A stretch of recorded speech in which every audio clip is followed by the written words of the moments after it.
Okay, students, so we have how many types of tenses do we have? We have three types of tenses, that is present, past and future. Correct है? Sign up. Present, past and future में जितने भी present हैं, we have again four types of present. That is present indefinite. Okay, present continuous. Please phone को mute पे रखें. Present perfect. And fourth is present perfect continuous. Same with the past, past indefinite, future indefinite, past continuous, future continuous, past perfect, future perfect, past perfect continuous, future perfect continuous.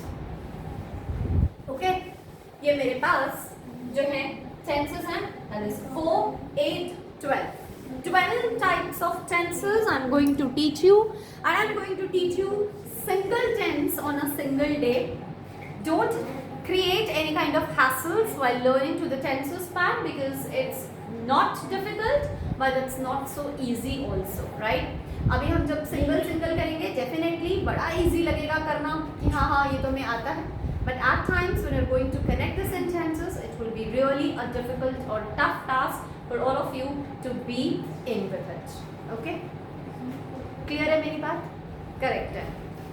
So copy them down that there are 8 types of tenses, that is 12 types of tenses, 4 of past, 4 of present, 4 of past and 4 of future. Right? Again in these sentences we are definitely going to take 3 types of sentences. हम हर एक में 3 type of sentences करेंगे. It's clear to all of you? Affirmative. Okay, that is first tense is affirmative, second is negative, third is interrogative. So as in all the categories, right? We are definitely going to have all 3 kinds of sentences. Fourth type of, that is imperative kind of a sentence.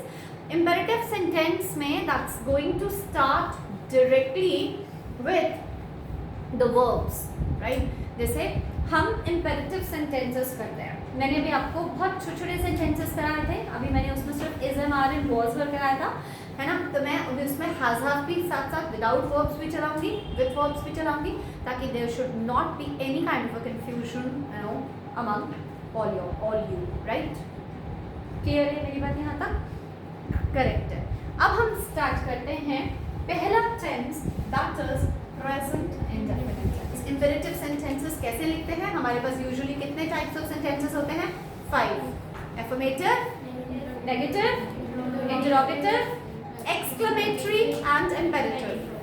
तो जितने भी affirmative, negative, interrogative, online वाले, offline वाले, जितने भी affirmative, negative and interrogative वाले sentences हैं, we have to start with a single rule. What's it? Subject, helping verb, main verb and other words. Negative में subject, helping verb, not, main verb, other words. Sign up, please speak. And interrogative में helping verb, subject, main verb and other words. Right? Now this is the single rule that we have to follow. Right? This is a single rule that we have to follow, क्योंकि ये चीज़ें ही आपको help करेंगी in the formation of sentences. Ma'am हमें तो समझ ही नहीं आती, हम जब किसी के सामने जाते हैं we get confused. Don't get confused. There is the single 3 rules on which you have to follow with a little deviation, and that single deviation या other deviations that I'm going to be clear. I mean that I'm going to clear, you know, as and when we are going to pick that topic. Is it clear to all of you? Correct. So today's first tense, shall I rub it? Yes. कर दूँ rub? Where is the duster today? तो आज हम पहला tense करने जा रहे हैं, that is called present indefinite tense. कौन सा टेंस है? Present indefinite tense. Please note down. This is called present indefinite. एक सिंगल अगर हम हिंदी में बात करते हैं, ता है, ती है और ते है. यूजुअली यहाँ पर हिंदी की अगर हम बात करें तो ता है, ती है, ते है, ये एंड में जिन शब्दों में सुनाई देता है. As and when you hear the sentence, these end words in your sentences, those sentences start with present indefinite. I mean उसमें जो rule apply होता है वो present indefinite का होता है. Am I clear? Saina, am I clear? Correct. अब इसमें categories देखो. सबसे पहले कोई भी यूनिवर्सल ट्रुथ आता है, राइट? किसी भी तरीके का यूनिवर्सल ट्रुथ वो प्रेजेंट इंडेफिनिट टेंस में होता है. कौन सा present and indefinite? Universal truths में क्या क्या आते हैं, कौन कौन सी चीजें आती हैं? जैसे the sun rises from the east direction, right? अभी ये वाला लेते हैं, है ना? The sun rises from the east direction. That is called universal truth. So my rule is what? Subject. Now I've taught you what is subject. बहुत सारी पिछली क्लासेस में मैंने subjects बताए. Subject या topic, it's the same thing. जब हम formation of sentences की बात करते हैं, ठीक है? तो यहाँ पर मेरा subject क्या है? The sun. Sun के बाद मेरा जो एफर्मेटिव का रूल है, ओके, मैं एफर्मेटिव के रूल के हिसाब से बताती हूँ. Subject, helping verb, main verb, other verbs. Okay, वैसे ये ऑब्जेक्ट होता है, यानी एक सब्जेक्ट अगर आगे है तो अगर हम पीछे किसी चीज़ की बात कर रहे हैं और वो आपको जो है लेना है तो उसको हम ऑब्जेक्ट भी कहते हैं. वो एक्टिव पैसिव वॉइस में आती है, नरेशंस में भी ये रूल यूज होता है. लेकिन अभी के लिए हम स्टार्ट करेंगे subject, helping verb, main verb, other verbs. Subject क्या हुआ? The sun. राइजेस क्या हुआ? अब इसमें हेल्पिंग वर्ब नहीं आ रही है, इसमें हमारी मेन वर्ब आ रही है, that is main verb, and बाकी rest of the other verbs. अब ये कैसे लगाए? हिंदी में हम चाहे कैसे भी बोले, सूर्य ईस्ट से निकलता है, तो हमने जो रूल लगाना है वो क्या लगाना है? सूर्य, दैट इज सन, राइजेस, है ना, that is main verb. East direction से निकलता है, तो हम ऐसे नहीं लिख सकते से निकलता है ईस्ट डायरेक्शन, नहीं, ईस्ट डायरेक्शन से निकलता है. तो इंग्लिश में हम क्या करेंगे? हम अदर वर्ड्स में यहाँ पे प्रपोजिशंस, सेंटेंस लगाकर उसके बाद जो होगा ये ऑब्जेक्ट की कैटेगरीज में ये आ जाएगा. इतना डिटेल और कंफ्यूजन क्रिएट करने से अच्छा है अदर वर्ड्स को लर्न करो, क्योंकि अदर वर्ड्स धीरे धीरे करके जब हम प्रपोजिशंस, कनेक्टर्स सारी चीजें कर लेंगे, definitely we are going to connect it. Am I clear? It's not tough, believe me, but it's not so easy. Okay? So the sun rises from the east. तो आपका इसका रूल क्या है affirmative का?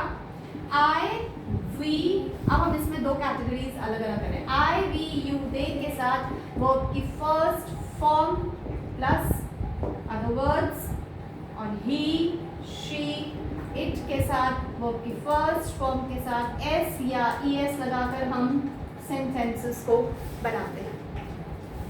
क्या मेरी ये बात बिल्कुल क्लियर है? क्या मेरी ये बात बिल्कुल क्लियर है? हाँ, ये यूनिवर्सल ट्रुथ की बात कर रही हूँ. यूनिवर्सल ट्रुथ में मैंने सेंटेंस कैसे बनाया? किसी भी सेंटेंस को आप उठाओगे और आपको बनाना है, so it's not so easy, मतलब इट्स नॉट टफ. नाउ क्या करना है? सिंपल रूल फॉलो करना है. भाई अगर प्रेजेंट इंडेफिनिट है तो सब्जेक्ट है और जो है हेल्पिंग वर्ब है, मेन वर्ब है, अदर वर्ड्स है.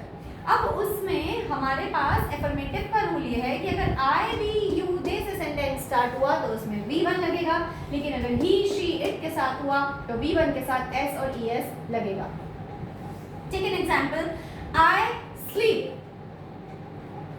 आई स्लीप, कितने बजे सोते हैं आप? 10 बजे.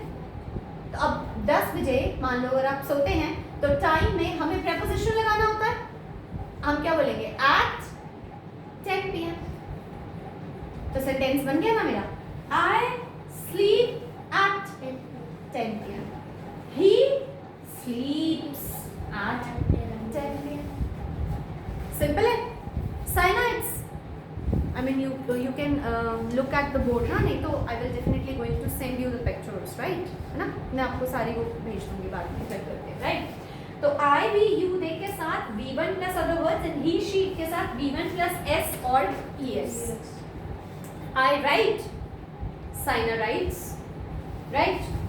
They learn the English rules, I mean on the regular basis. She learns the English rules on regular basis. तो prepositions और connectors जो होते हैं वो sentence में verbs के बाद आकर अपना place लेते हैं और उसके बाद sentence उसके बाद धीरे धीरे बनता जाता है. अब इसकी भी एक अलग से formations होती हैं. फिलहाल आज के लिए आप सिर्फ इतनी सी बात देखो कि इसमें आपने लगाना है subject, helping verb, main verb and other verb. Okay, तो ये first था, यानी मेरा फर्स्ट प्रेजेंट इंडेफिनिट है, उसका ये ए पार्ट है, that is called universal truth. क्या मेरी बात ये क्लियर है? चलिए कॉपी करूँ ना? एवरीबडी हैज कॉपी ना? करेक्ट. मैं कर रही हूँ फिर भाई, प्लीज.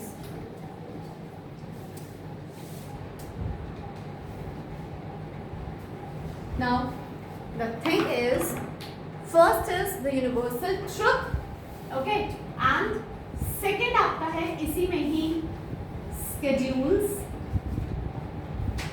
ओके, जनरल ट्रुथ, इसको आप सेकेंड लिखो. थर्ड जनरल ट्रुथ लिखो. फोर्थ कोई भी रूटीन्स या टाइम टेबल्स किसी भी चीज के ये आते हैं आपके. करेक्ट है. मोटा माटी बहुत सारी इसके अंदर चीजें आती हैं, लेकिन अगर हम इसको मोटी मोटी कैटेगरी में डिवाइड करें तो हमारे पास इन सभी चीजों में universal truth, general truth, routines, time tables, schedules, ये सारे के सारे एंड में ताते भी आते हैं. ठीक है. Take an example. स्केड्यूल. क्या स्केड्यूल है तुम्हारा? मैम मैं तो सुबह 5 बजे उठता हूँ और 10 बजे सो जाता हूँ, है ना?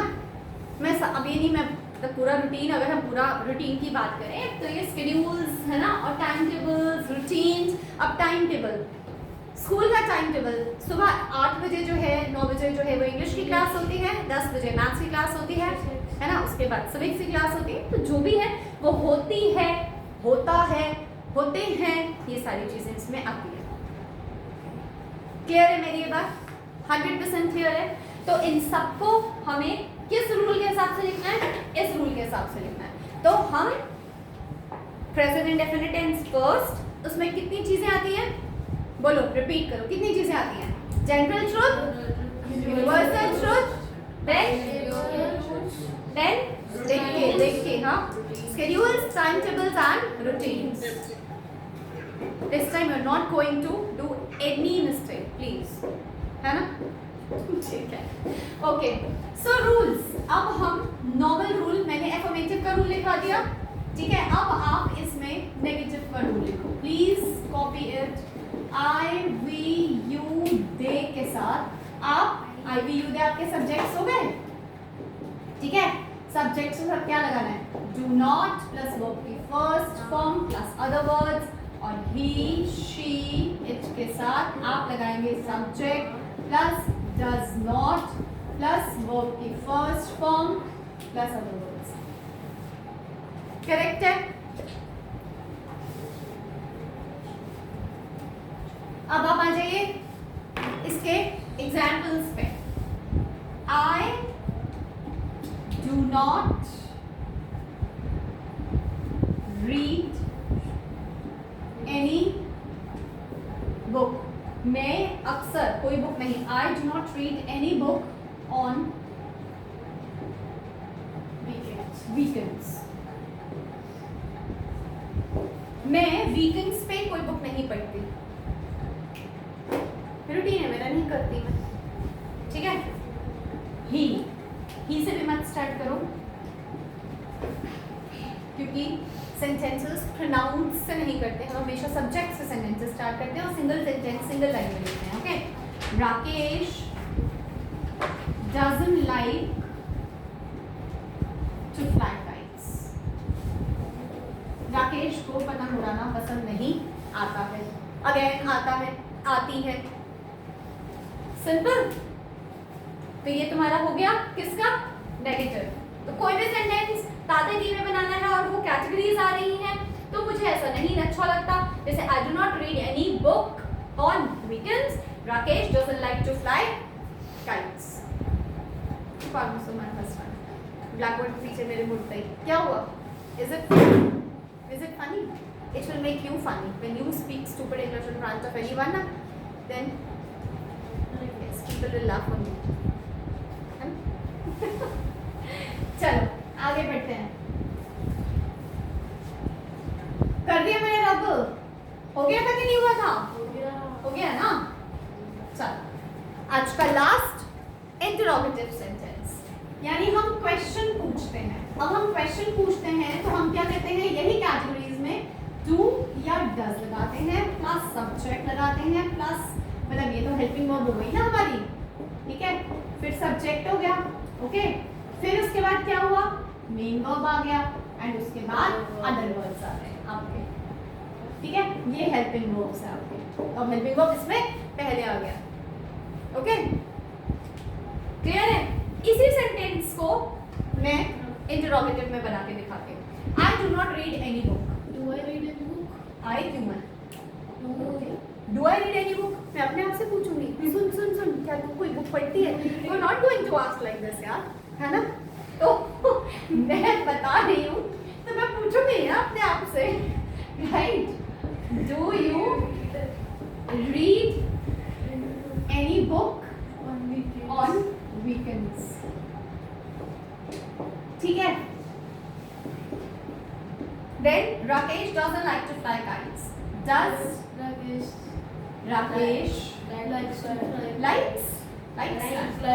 likes to fly kites? Question mark over. Okay. So ये आपने इतनी प्रैक्टिस करनी है. So tomorrow we are going to practice all these things. Okay. Written में नहीं, मतलब written में भी and oral में भी.